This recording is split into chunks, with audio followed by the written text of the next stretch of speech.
안녕하세요. 올해로 32살이 된 직장인 여자입니다.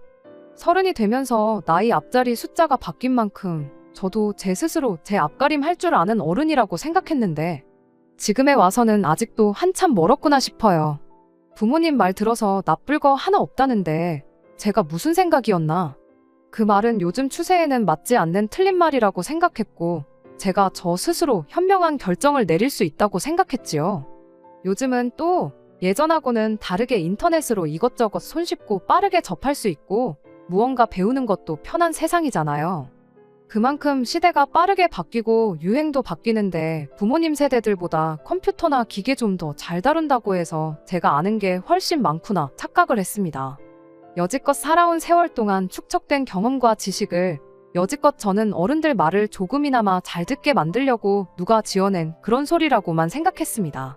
겸손을 몰랐던 저희 잘못이고 사실 이렇게 된 데에 있어서 제 잘못이 가장 크다는 생각이 드네요.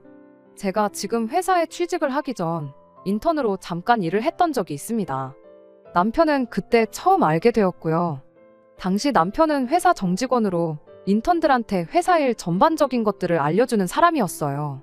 워낙에 부침성도 좋고 달변가라서 저 말고도 다른 인턴들한테 인기가 정말 많았습니다.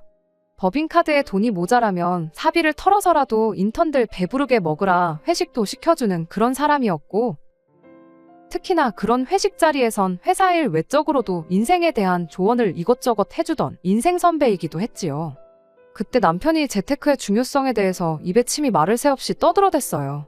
당시 저는 인턴 월급 100만 원 남짓한 돈으로 무슨 재테크냐 싶어서 별로 관심을 가지지 않았는데 막상 인턴 생활 끝날 때쯤 보니 저 말고 다른 인턴 동기들은 남편이 추천해준 종목으로 다들 크게 재미를 봤더라고요. 거의 한두 달치 월급만큼은 벌어나간 듯 보였습니다. 뒷북이긴 하지만 그때 잠깐 저 혼자 재테크에 대해서 관심을 갖게 되었습니다. 물론 저는 그 전까지도 재테크에 대해서는 지식이 전무하다시피 했었고 인턴 생활이 끝나면서 그걸 가르쳐줄 남편과도 거리가 생기게 되었다 보니 저 혼자 독학으로 공부를 해야만 했어요. 나름대로 관련 서적도 보고 유튜브에서 영상도 챙겨보면서 열심히 공부했는데 애석하게도 결과는 좋지가 않았습니다. 인턴하면서 벌은 돈을 땡전 한 푼도 쓰지 않고 모아놓은 상태였는데 그 돈의 절반을 날려버리게 되었지요. 이것도 다 사회생활하면서 배운 인생의 교훈이라 생각하기로 했고 확실한 정보가 없는 곳에는 남들 투자한다고 해서 무작정 따라서 투자하면 안 된다는 걸 배운 것 같아요. 그나마 인턴하면서 복사기 다루는 법 말고 배운 게 하나 정도는 남았다. 그런 값진 교훈으로 생각하기로 했습니다. 아무튼 그렇게 짧은 인턴 생활을 마치고 저는 끝내 학교를 졸업하게 되었습니다. 그 후 1년의 취직 준비 끝에 지금의 회사에 입사를 하게 되었어요. 인턴하던 시절에 모이기만 하면 재테크 이야기를 하던 동기들 때문에 당시 혼자 주식을 하지 않았던 저는 항상 혼자 겉돌았다 보니 그때 당시 동기들하고 연락하는 친구가 한 명도 없었거든요. 인간관계의 중요성을 알게 된 만큼 이번에는 직장 동료들과 좋은 관계를 유지하면서 지내게 되었습니다. 그렇게 회사 생활 4년차에 접어들었을 무렵 우연찮은 계기로 밖에서 남편과 재회를 하게 되었습니다. 남편이 먼저 저를 기억해서 오랜만이라며 인사를 해왔고 그때 두 사람 다 업무 때문에 밖에 나와 있던 터라 급하게 연락처만 주고받고 헤어졌지요. 그런데 그걸 계기로 남편과 연락을 자주 주고받는 사이가 되었는데 정신 차려보니 언제부턴가 저희는 연인 사이가 되어 있었습니다. 남편이 이렇게 우연히 다시 만나게 된 게 아무래도 우린 하늘이 점지한 인연 아니겠냐는 식으로 자주 말을 했는데 처음에는 별 신경을 안 썼지만 계속 듣다 보니 진짜 그런가 싶더라고요. 그 운명이란 소리 때문에 그랬나 연애 2년차에 남편이 갑작스레 해온 청혼을 덜컥 받아들이게 되었습니다. 워낙에 부침성이 좋은 사람이다 보니까 저희 집에 남편을 처음 인사시켰을 때 저희 부모님이 남편을 엄청나게 마음에 들어 하셨어요. 서글서글하니 말도 잘하고 직장도 연봉도 좋은 편이었고 뭐 하나 빠지는 데가 없었으니까요. 남편 정도면 어디 가서 찾기 힘든 1등 신랑감이라고까지 하셨죠. 그런데 그러던 부모님께서 한참 결혼 준비한다고 이것저것 알아보던 저한테 벼랑간 결혼은 다시 생각해보는 게 어떻겠냐는 말을 꺼내오셨습니다. 이유는 상견례 때 알게 된 몇 가지 사실 때문이었습니다. 일단 시댁 형편이 어려운 것부터가 조금 마음에 걸린다고. 결혼하면 왠지 제가 고생할 것 같은 게 눈에 선하다시는 거예요. 그러면서 제 나이가 아직 그렇게 늦은 건 아니니 대신 좋은데 선자리를 알아봐 주시겠다며 남편과는 여기까지만 만나는 게 어떻겠냐는 말을 꺼내오셨습니다.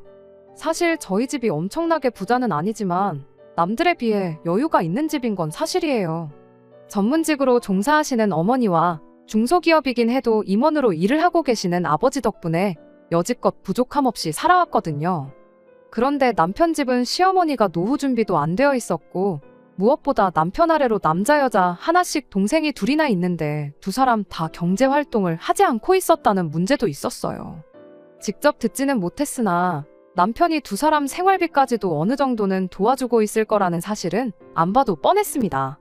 말씀드린 대로 상견례 자리에서 그 누구도 직접적으로 언급하지는 않았지만 대충 분위기 보아하니 남편 없으면 시댁이 안 돌아가는 정도였던 것 같아요. 물론 직접적인 이야기가 안 나왔다 보니 전부 저희 부모님의 정황만 가지고 했던 예상일 뿐이었어요.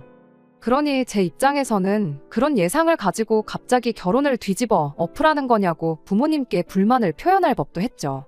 게다가 선자리 알아봐 주신다는 것도 솔직히 마음에 안 들었어요. 그때까지만 해도 저한테 맞선이라는 건 홍기 놓친 자식들을 부모님들끼리 합의하에 억지로 결혼시키는 거라고 생각을 했었거든요.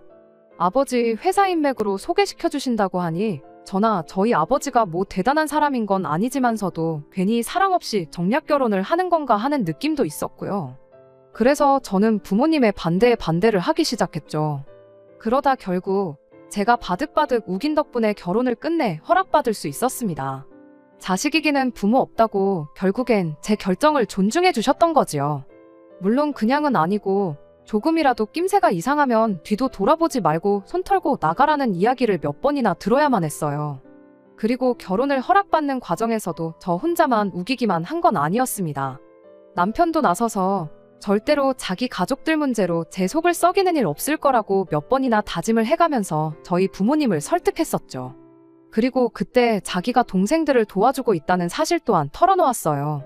하지만 걔들도 곧 취직을 할 나이다. 형제가 셋이나 되니 홀어머니 생활비도 오히려 세 사람 전부 직장을 갖게 되면 결혼하고 나서는 얼마 도와드리지 않아도 되는 거라고 하면서 저희 부모님을 설득했습니다. 저랑 남편이 이렇게 서로 절실한데 괜히 결혼을 반대했다가 무슨 일이라도 나면 나겠다 싶으셨는지 아니면 저희의 진심을 알아주신 건지 부모님께서는 결국 결혼을 허락해 주셨어요.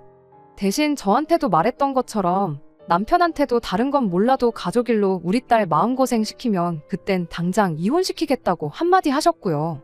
제가 다른 사람들보다 월급을 잘 모은 건 사실이었지만 직장생활 5년 남짓 한 걸로 모아봐야 얼마나 모았겠나요. 재테크 노래를 부르던 남편 또한 돈을 굴리는 재주에 비해 집안 상황 때문에 목돈을 굴릴 만한 종잣돈이 하나도 없었나 봐요. 막상 모아놓은 걸 까보니 얼마 되지가 않더라고요. 하지만 없는 형편에 결혼한 것 치고 저희는 부족함 없는 신혼생활을 보낼 수 있었습니다. 당연한 이야기겠지만 친정부모님의 도움이 엄청 컸지요. 경제적으로 힘든 남편을 대신해 저희 부모님께서 저희 결혼할 때 신혼집과 혼수를 전부 해주셨거든요. 제가 다른 사람들보다 돈을 훨씬 잘 모아놓을 수 있었던 것도 사실 그런 저희 부모님의 경제적인 서포트 때문에 가능한 일이었어요. 직장 다니면서 월급을 벌고는 있었지만 따로 부모님께 받아 쓰던 용돈도 있었거든요. 그 덕에 월급은 고스란히 저축을 할 수 있는 상황이었어요. 신혼집과 혼수를 친정에서 다 해주신 만큼 결혼식에 관련된 비용은 전부 남편이 했습니다. 시댁이 3시간 거리에 있는 지방에 있어서 서울까지 부를 사람이 많이 없다는 이유로 결혼식 자체는 조촐하게 했어요. 저희 부모님의 직업적인 특성상 안 그래도 하객 수가 거의 300명에 육박할 것 같았는데 시댁 쪽에서는 남편 직장 동료들을 합쳐도 50명이 될까 말까 했거든요. 괜히 그것 때문에 남편이 주눅들게 하고 싶지도 않았고 저희 부모님께서도 그 부분에 대해서는 동감을 하셨기에 결혼식은 그냥 서울 근교에 있는 분위기 좋은 곳에서 정말 가까운 사람들만 초대해 조촐하지만 알찬 결혼식을 올렸습니다. 아무튼 그렇게 저희는 신혼생활을 시작했어요. 처음에는 제가 모아놓은 돈을 가지고 차를 한 대 뽑을까 했었죠.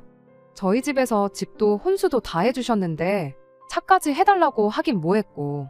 남편이 모아놓은 돈으로는 결혼식 비용을 내고 나니 솔직히 남는 게 거의 없기도 했거든요. 마침 그때쯤 국내에서 출시된 프리미엄급 라인의 차가 인기가 워낙 많았던 데다가 제가 모아놓은 돈이 딱 그 차 가격 정도 되었기에 그 차를 뽑아서 타고 다니면 좋겠다 싶었지요. 어차피 결혼했으니 나중 생각해도 차 한 대쯤은 당연히 있어도 되는 거 아닌가 하는 생각이었거든요. 그런데 남편이 우리 형편에 지금 차를 뽑자는 소리가 나오냐며 그 돈은 그냥 쓰지 말고 아껴두자는 말을 꺼내왔습니다. 집도 혼수도 다 장인 장모님이 해주셨지만 이걸 나는 그냥 받았다고 생각하지 않는다고. 언젠가 내가 경제적으로 더 성공해서 집 해주신 거며 그동안 우리한테 베풀어 주신 거 꼭 2배로 갚아드리고 싶다면서 그러기 위해선 지금부터 최대한 아끼고 모아 종잣돈을 만들어 돈을 굴리는 게 맞다는 이야기를 꺼내왔습니다. 그때 당시만 해도 집이며 가정가구며 필요한 거 다 해결되었다고 남은 돈 전부 다 써버릴 생각부터 했던 제가 다 부끄러웠어요.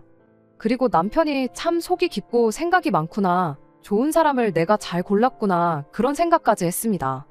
알뜰한 경제관념에 염치도 있고 생각하는 것도 어른스럽다고요. 당장 차가 있으면야 편하기야 하겠지만 보험료에 기름값에 그런 거 생각해보면 말 그대로 안 쓴다면 충분히 안 쓸 수 있는 돈이기도 하잖아요. 서울이 대중교통이 안 되어 있는 것도 아니고 이따금씩 어디 멀리 가고 싶으면 차 같은 건 렌트해서 하루 정도 필요할 때만 써도 되는 거 아니겠냐고. 요즘 그런 거 잘 되어 있는데 무조건 내 걸 가지고 있는 것보다 활용할 수 있는 거 활용해가면서 달마다 나가는 고정비용을 최대한 절감하는 게 부자가 되는 첫걸음이라고 설명하는 남편의 삶의 지혜가 참 대단해 보였습니다. 처음 결혼하고 몇 달간은 다른 신혼부부들 마냥 알콩달콩 재밌게 지냈어요. 그러던 중 처음 남편과 부부싸움을 하게 만든 일이 하나 있었습니다. 제가 회사 일로 외근 나갈 때마다 다니는 은행이 있는데 어쩌다 보니 거기 직원분과 친해져서 권유를 받아 카드 하나를 발급하고 내친 김에 계좌도 하나 만들었던 게 있거든요. 당연히 카드 대금은 그 계좌에서 빠져나가게 만들어뒀지요. 하지만 그게 제 주거래 은행이 아니다 보니 크게 신경을 안 쓰고 있었는데 어느 날 카드값이 나가야 할 시점에 계좌에 잔액이 하나도 없었던 겁니다. 평소에는 쓰지 않는 카드인데 어쩌다 쇼핑 가서 할인 혜택 때문에 사용을 했던 적이 있었거든요. 물건만 사고 카드가 빠져나갈 걸 전혀 생각하지 않았던 저희 어처구니 없는 실수였지요. 그 덕에 카드 회사에서 카드값이 연체되었다고 독촉전화 한 통을 받게 되었는데 남편이 그 통화를 듣고는 그게 계기가 돼서 부부싸움까지 번지게 되었습니다.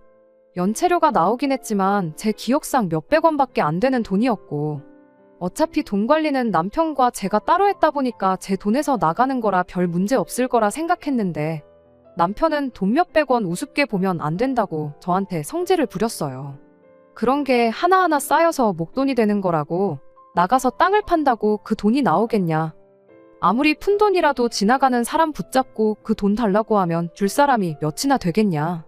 아주 목에 핏대까지 세워가며 열변을 토하기 시작했습니다.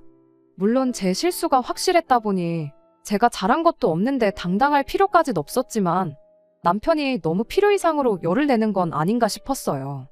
저러다 혈압이 올라서 쓰러지면 병원비가 더 나올 텐데 싶고 그렇게 화내는 건 처음 보는 모습이었는데 당연히 감정이 서운하기도 했습니다. 이게 그렇게까지 화낼 일은 아니지 않냐며 최대한 남편 기분을 달래주려고 애를 썼어요. 결국엔 남편도 화가 누그러지긴 하더라고요. 그러더니 남편이 화를 푸는 대신 자기가 생각이 하나 있는데 들어보지 않겠냐며 말을 꺼내왔습니다. 사실 자기가 이따금씩 저를 볼 때마다 결혼 전에 월급을 한 푼도 안 쓰고 고스란히 모아놓은 것 치고는 1억 가까이 하는 차를 사자고 하질 않나? 카드값도 제대로 못 내서 연체료를 내질 않나? 경제관념이 조금 없는 건 아닌가 생각이 들었답니다. 그러다 나중에 제가 저희 부모님한테 그간 용돈을 타서 쓰고 있었다는 걸 알게 되곤 왜 그런지 그제서야 알게 되었다면서 이렇게 된 마당에 자기가 돈 관리를 하고 저한테 용돈을 줄 테니 그렇게 해보는 게 어떻겠냐고 하더라고요. 필요할 때 자기가 저한테 용돈을 주는 식으로 하고 나머지는 제 돈을 자기가 대신 굴려보겠다는 소리였어요. 거기서 제가 그렇게 하라고 하면 안 되었는데 제가 실수했던 것도 맞고 남편이 워낙에 재테크에도 빠삭한 사람이라는 걸 알고 있기도 했고 무엇보다 그때에는 제가 남편 말대로 부모님 덕분에 편하게 고생 안 하고 커서 경제관념이 보통 사람만도 못했던 건가 하는 생각까지 들었다 보니 그렇게 하는 게 좋겠다고 했어요. 그리고 겸사겸사 저희 집에서 남편의 집안 형편을 가지고 결혼을 반대했던 것, 그리고 결혼 후에 남편이 저희 부모님이 저희한테 해주신 걸 신세졌다 생각하고 꼭 갚겠다고 했던 말이 생각이 났습니다. 이참에 내 월급 관리도 남편한테 맡겨서 아예 본격적으로 재테크를 시켜보면 좋겠다 싶었습니다. 그렇게 해서 남편이 돈을 목돈으로 불려가지고 오면 당장 저희 부모님께서도 능력 있는 사위를 몰라봤구나 생각을 고치진 않으시겠나 그런 생각이 들었거든요. 그래서 고민 끝에 남편한테 그렇게 하자고 했어요. 남편이 자신만만한 표정으로 자기가 부지런히 모으고 불려놓을 테니 돈 필요할 때 어디에 쓸 건지 알려주면 그거에 맞춰서 자기가 용돈을 주겠노라고 했습니다. 아예 제 지출 자체를 막아버린 건 아니다 보니 거기에 그렇게 큰 불만은 없었어요. 그렇게 제 인생 최대의 실수를 범하게 되었던 거죠. 남편한테 경제권을 넘겨버린 것 말이에요. 월급 받으면 어디 따로 크게 돈 빠져나갈 일 없이 모으는 대로 다 저희 돈이었고 두 사람 월급만 해도 합치면 한 달에 800만 원 가까이 되는 거금이었다 보니 남편이 알아서 목돈 만들어서 굴려만 주면 언젠간 꼭 저희 부모님께 인정받을 날이 오겠다 하는 기대를 가졌던 겁니다.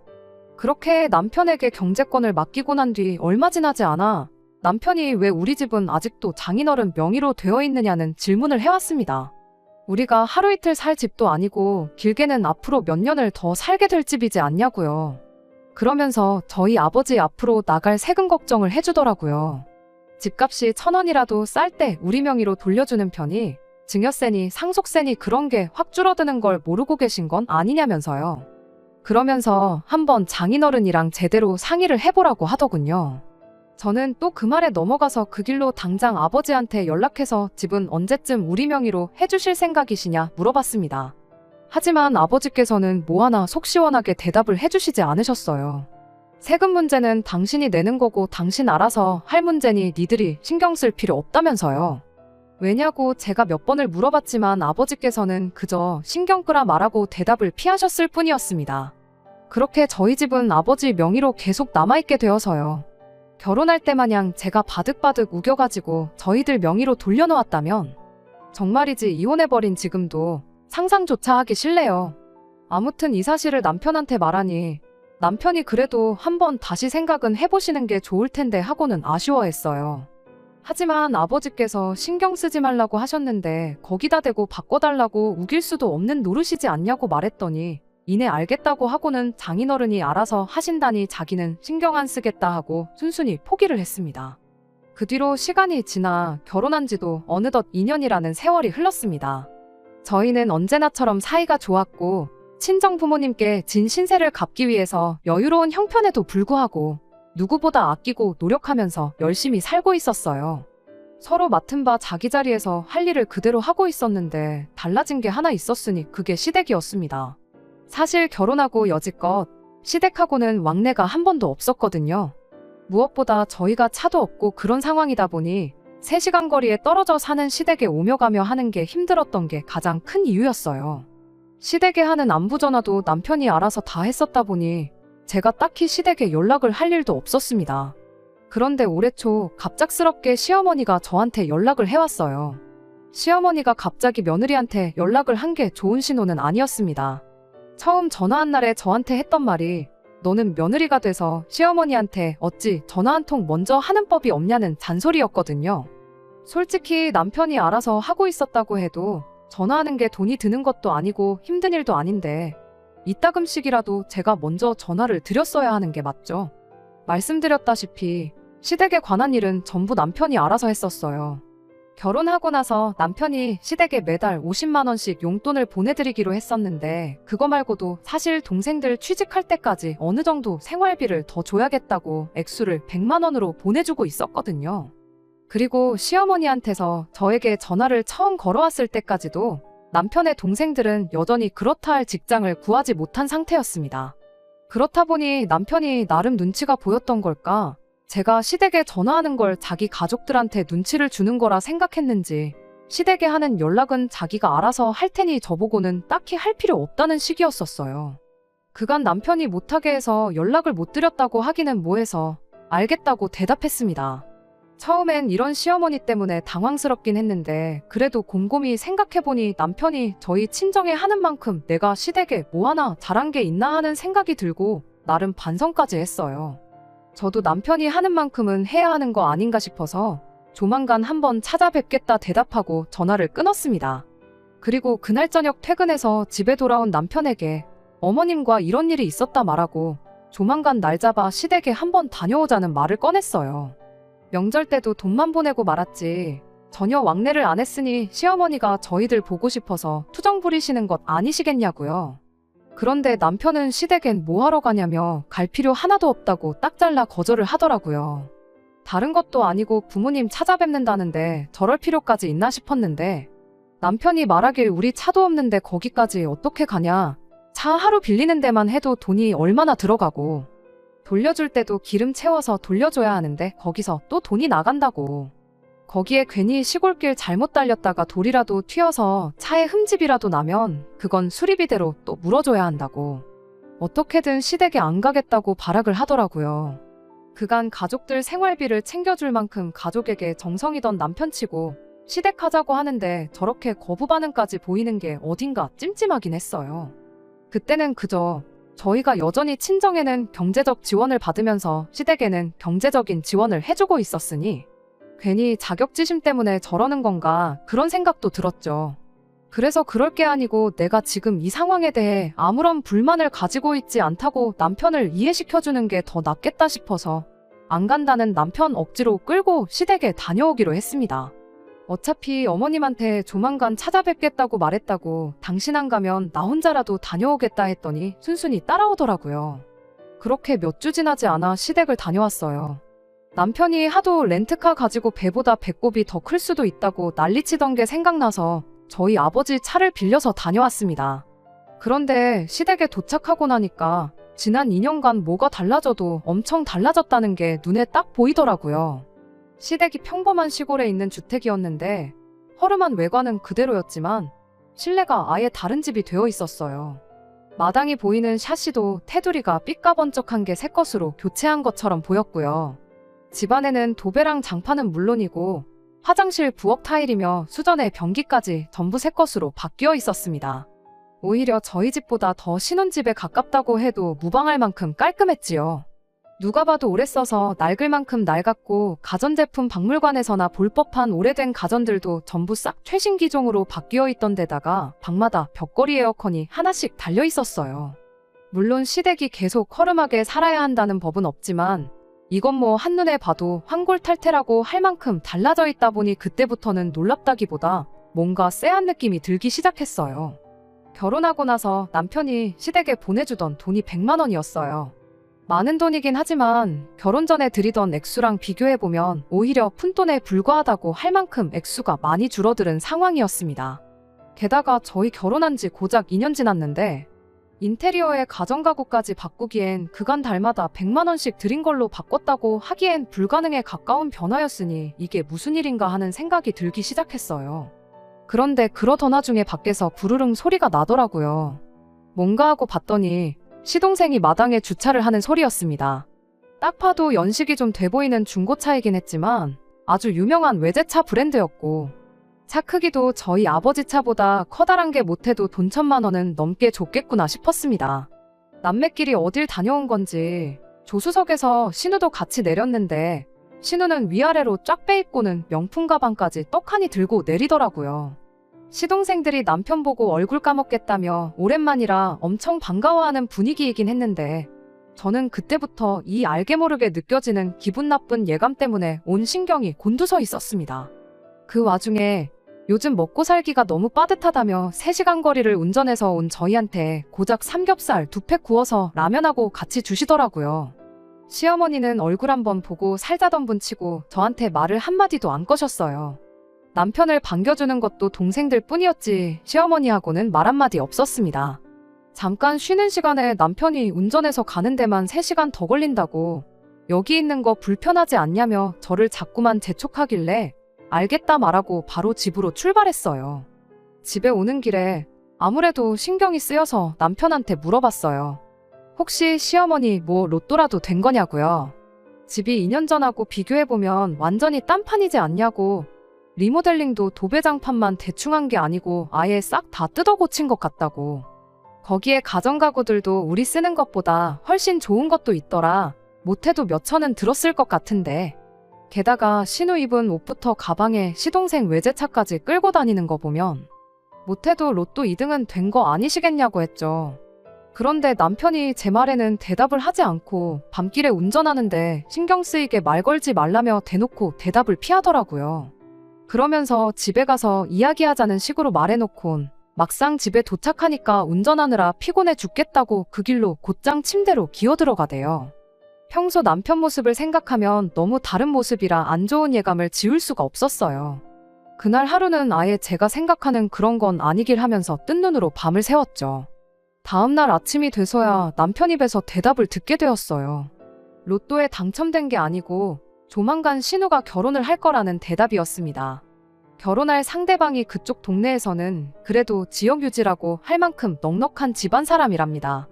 그래서 결혼 이야기 오가는 동안에 일단 혼수랑 그런 거 미리 사놓고 시댁에 가져다 놓은 거고, 결혼 선물로 그쪽 집에서 어머님한테는 집 리모델링을, 시동생한테는 외제차를 해줬다는 말을 하더라고요. 신우야 아내 될 사람이니까 위아래로 쫙 빼주고 명품 가방까지 사준 거 아니겠냐고 하는데, 믿는다면 충분히 믿을 법한 이야기이긴 했지만 솔직히 가전가구가 뭐 유행하는 간식들 마냥 품절 사태가 나는 것도 아닌데 미리 사놓는다는 게 말도 안 된다는 생각이었어요. 어차피 결혼하면 전부 다 걷어갈 가전가구라는 소린데, 전날 저희가 갔을 때 시댁에서 쓰던 가전가구들을 따로 보관해두고 있지는 않았거든요. 그거 걷어가면 시댁은 아예 덩그러니 빈집이 될 텐데 뭐하러 그런 수지타산도 안 맞는 짓을 하겠나요? 게다가 아무리 결혼할 사람이라고 한들 장모님 되실 분 집 리모델링을 해주는 사람, 예비 처남 타고 다니라고 외제차 한 대 뽑아주는 사람, 결혼하고 나서라면 모를까. 아무리 돈이 많아도 결혼 전부터 그런 거 해주는 사람이 세상에 어디 있겠나 싶더라고요. 왜 결혼식장 들어가기 전까진 모르는 거라고들 하지 않냐고요. 그랬더니 남편이 잠깐 잠잠히 있다가 입을 열기를, 내 동생 이상하게 볼까 봐서 말을 안 했는데 사실 결혼하는 게 둘이 사랑해서 하는 것도 있지만 신우가 지금 그 사람 아이를 가진 상황이라는 말을 꺼내더군요. 그런데 그때 남편이 저한테 허접한 거짓말을 하고 있다는 걸 딱 눈치챘어요. 아이가 생겨서 결혼을 무조건 하게 되었다면 설득력이 있는 소리긴 하지만 바로 하루 전날 일이었잖아요. 전날까지 신우랑 같이 있었는데 이미 집안 인테리어나 가전가구들 상태 보면 사용감도 있고 바꾼 지 좀 돼 보였는데 신우 배는 여전히 날씬했거든요. 임신 초기라는 변명은 통하지 않는 상황이었어요. 무엇보다 삼겹살에 라면 끓여 먹으면서 신우가 삼겹살 먹는데 소주가 빠지면 섭하지하면서 냉장고에서 술을 4병이나 꺼내왔거든요. 저는 애초에 술을 안 좋아하기도 하고 남편도 운전을 해야 했기 때문에 그 소주 4병을 신우랑 시동생 둘이서 다 마셨습니다. 그런데 애초에 애가 졌다는 여자가 술을 마시는 것부터가 말도 안 되는 소리잖아요. 당연히 남편이 허접한 변명을 하고 있다는 사실을 대번에 눈치챘고 나한테 필시 숨기는 게 있구나 확신을 갖게 되었습니다. 남편은 저한테 끝까지 신경 쓸 거 없다며 오히려 잘 됐다고 신우가 결혼하게 되면 그쪽 집에서 시댁까지 경제적으로 지원을 해주기로 했으니 이제 그만 궁금해하라고 하는데, 그 꼴을 보니 도둑이 제 발 저려서 저러는 건가 싶었고, 일단 저는 신우가 아이를 가졌다는 말을 믿는 척하면서 계속해서 남편을 떠보기로 했어요. 다른 게 아니라 그때부턴 남편이 관리해주겠다고 가져갔던 제 돈이 걱정이 되기 시작했거든요. 그래서 제가 먼저 남편에게 그래도 그쪽 집에서 너무 다 해가는 거 아니냐고, 우리가 신우한테 뭐 하나라도 해줘야 하는 거 아니겠냐 슬쩍 말을 꺼냈습니다. 좌불안석 거짓말하고 있는 거 들킬까봐 불안한 표정으로 일관하던 남편이 순식간에 표정이 바뀌어서는 이게 웬 떡이냐 하고 덥석 미끼를 물더라고요. 안 그래도 저한테 그걸 물어볼까 말까 고민했었다면서 신우 결혼으로 평생 시댁은 신경 끄고 살아도 되게 되었는데 집 한 채는 못 해줘도 신혼집에 보태던지 신혼의 시댁에다가 예단을 하던지 하라고 해서 1억 정도만 지원해주면 어떻겠냐는 말을 꺼내는 거예요. 그 1억이 마치 제가 맡겨놓은 그 돈을 말하는 것 같아서 남편에게 그럼 내가 큰맘 먹고 내 돈 신우한테 지원해주는 걸로 하자고 말을 꺼냈습니다. 대신 그 돈은 생색이라도 나게 내가 직접 전달해주겠다고, 그러니까 내 돈을 일단 다시 저한테 돌려달라고 했어요. 그 말이 끝나기가 무섭게 남편이 정색을 하면서 이제 결혼했으니 우리 돈인데 왜 당신이 생색을 내려고 하느냐고 따져묻더라고요. 기회는 이때다 싶어서 여지껏 내가 시댁에 소홀했던 것도 있고 하니 이참에 신우 도와주면서 어머님한테도 점수 좀 따려고 그런다고 당장 돈을 보내라고 말을 건넸죠. 그랬더니 남편이 제 돈은 지금 투자한다고 주식에 묶여있는 상태라 빼기 그렇다고 슬쩍 발을 빼길래 그럼 우리가 무슨 돈이 있어서 신우한테 1억 정도를 해준다고 했느냐고 물어봤습니다. 그랬더니 남편이 아닌 게 아니고 지금 상황이 이러니 장인 장모님한테 조금 빌려보면 어떻겠냐는 소리를 하더라고요. 아닌 게 아니라 원래 자기 계획대로라면 아버지한테서 집 명의를 이전받고 집을 담보로 대출을 받아 지금 투자하고 있는 곳에 투자를 했으면 벌써 2배에 가까운 수익을 올렸을 거라는 소리를 하더라고요. 그래서 당신 지금 우리 부모님 때문에 손해를 봤다고 말하고 싶은 거냐고, 그럴 게 아니고 내 돈을 벌써 2배나 불려놓았으면 우리 수중에 2억은 넘게 있는 거 아니냐고. 일단 거기서 1억만 빼서 신우해주자고, 그러면 나도 아버지한테 다시 말해서 집명에 확실하게 이전받고 집담보로 대출받아 투자도 가능하도록 이야기를 해보겠다고 했습니다. 당연히 진심으로 한 말은 아니었고 전부 남편을 떠보려고 했던 말이었어요.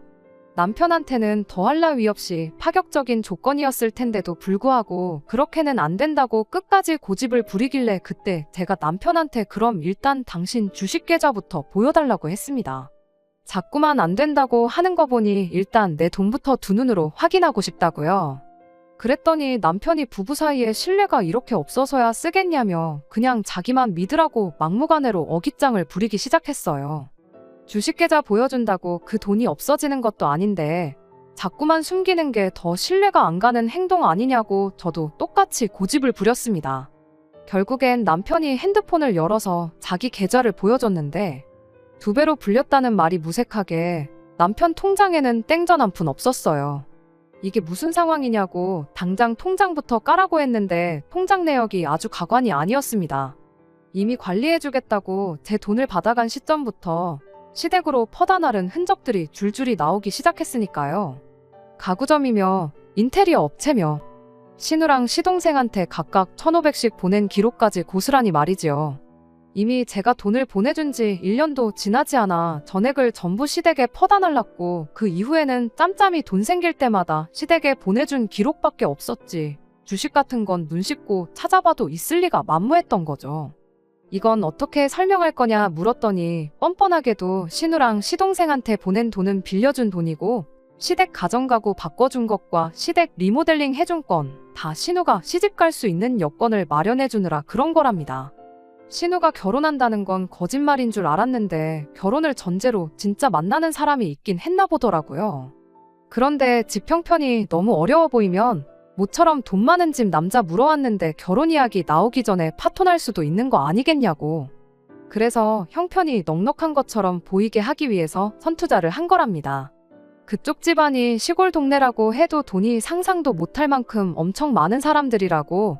일단 신우가 그 집에 시집만 가면 몇 배로 돌려받을 수 있으니까 그걸 투자라고 한 거라네요. 아무리 돈이 많다고 한들 세상에 시집 갔다고 2억을 시댁에, 그것도 자기 처형한테 그냥 주는 사람이 세상에 어디 있겠냐고 했더니 남편이 한다는 소리가 장인 장모님도 우리 결혼한다고 집이랑 혼수까지 다 해주시지 않으셨냐고. 가족이란 그런 거라고 말도 안 되는 소리를 하고 있는 겁니다. 괜히 기우는 결혼시켰다가 내 동생이 그 집에서 식모처럼 살게 되면 어떡할 거냐고, 내 동생 인생 책임질 수 있냐고 따져먹길래 너는 뭐 우리 집에 기우는 결혼해서 머슴살이 한 적 있냐고 똑같이 따져물어줬습니다. 어디서 머슴 자식이 대감집 아가씨 재산으로 지 가족들 퍼주고 그것도 모자라 대감어른 돈으로 동생 결혼 비용까지 뜯어가려고 개수작을 부리냐고. 잔말 말고 시댁에 바꿔준 거 죄다 팔아서라도 당장 내 돈 만들어 오라고 했어요. 남편은 저한테 말 다 했냐며 그깟 돈 얼마 더 있다고 사람 우습게 보지 말라며 개거품을 물기 시작했지요. 우리는 운명이 맺어준 인연이라던 그 사람이 돈 얼마 때문에 이렇게까지 변할 수 있다는 사실이 참 무서웠어요. 부모님 반대에도 불구하고 제가 우겨서 한 결혼이었기에 어떻게든 행복하게 잘 살고 싶은 마음 하나뿐이었는데 이 사람은 처음부터 내 돈, 우리 집 재산을 노리고 결혼을 했던 거구나 하는 생각을 갖기 시작하니 더 이상 같이 살고 싶은 마음이 없어졌습니다. 자초지종을 들은 저희 부모님께서는 바로 인맥을 총동원해서 이쪽 방면에서 가장 승률이 높다는 변호사를 선임해 주셨어요. 그리고 곧바로 남편에게 퇴거 명령과 제 돈에 대한 내용 증명, 그리고 이혼 서류까지 같이 해서 보내줬습니다. 남편은 처음에는 배째라는 식으로 나왔지만 소송까지 가면 저한테 갚을 돈은 물론이고 위자료까지 내야 한다는 말에 금세 포기를 하고 곧장 이혼 서류에 사인을 해줬어요.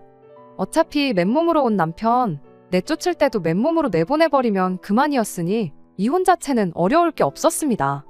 관리해주겠다고 가져갔던 제 돈은 남편이 직접 저한테 갚아줘야 했는데 그 와중에 한 푼이라도 마련해보겠다고 시동생이며 신우, 시어머니한테 해줬던 것들을 중고로 좀 정리해달라고 부탁을 했었나 봐요. 그런데 그 줬다 뺏는 게 어디 있냐며 괜히 능력도 안 되는 거 해줬다가 이제 와서 가족들한테 손 벌리지 말라는 소리를 듣고는 가족들한테 손절을 당했답니다. 결국 남편은 그간 잘 다니고 있던 직장을 그만두면서 받은 퇴직금으로 제 돈을 갚아야 했어요. 그 와중에 또 힘든 상황에 자기를 외면한 가족들에게 복수하겠다고 신우 결혼할 상대방을 찾아가서 사실 우리 집 개풀도 없고 다 내가 아내 돈 등쳐먹어서 마련해준 거라고. 괜히 내 동생하고 결혼했다가 평생을 뜯어먹히고 살 수도 있다며 난리를 부렸나 봐요. 결국 그렇게 신우 결혼까지 파토를 내버렸는가 봅니다.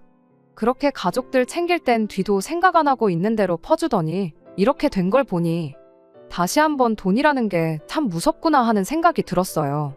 지금에 와서는 제가 뭐가 그렇게 잘나서 부모님이 하는 말 귀 기울여 안 듣고 이 결혼을 했나 하는 후회뿐입니다. 돈도 이자까지 해서 다 돌려받았지만 부모님이 하지 말라는 결혼 억지로 했다가 저에게 남은 건 이혼했다는 꼬리표 뿐이네요. 이 또한 부모님 말씀을 새겨듣지 않은 벌을 받고 있는 거라 생각하고 있습니다. 앞으로는 큰일을 결정함에 있어서 부모님이 하는 말은 무조건 듣기로 생각을 고쳐먹었어요. 그래도 남편이며 남편 가족들이 전부 다 같이 망해버린 거 하나, 그거 하나로 위안 삼고 저는 앞으로 제 앞길만 신경 쓰고 살 생각입니다. 끝까지 들어주셔서 감사합니다. 오늘의 사연은 여기까지입니다. 구독과 좋아요, 알람 설정 부탁드리고 더 좋은 사연으로 다시 찾아뵙겠습니다. 감사합니다.